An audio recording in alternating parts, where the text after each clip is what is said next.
Tonight, state capitals are on edge, all heavily patrolled after warnings of possible violence. These were the scenes in Connecticut, Georgia, California, and Wisconsin.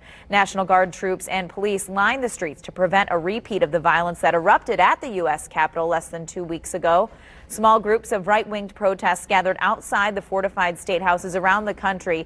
Some protesters said they were there to back President Trump. Others said they came to voice their support for gun rights or oppose government overreach. So far, there have been no reports of clashes. Some protesters say it's a misunderstanding that all Trump supporters plan to resort to violence. Us as Trump supporters can show the world that, we can peacefully protest, and I'm hoping that's what this ends up being. You guys are pushing us against the wall.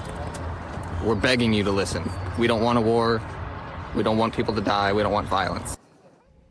Here in Indianapolis, planned protests were a no-show at the State House. A Stop the Steal protest was planned for noon today, but the State House lawn was empty. There was one man carrying a sign from another group regarding the war on drugs. He says that he protests government overreach and that he is not associated with the Stop the Steal movement. IMPD, state police, and the National Guard were on standby today in case things got out of hand. Most of the action happening around the State House this afternoon consisted of young athletes and their parents coming to and from a cheer competition at the convention center. This event was planned back in November. Facebook took down a lot of the posters that we were sharing, so the word didn't really get out. If I can't get out here without covering my face and speak what I believe to be the truth, what country is this?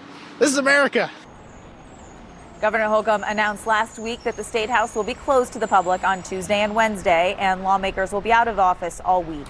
There is another protest that is planned for Wednesday at the State House, and law enforcement says they plan to be present to monitor the situation.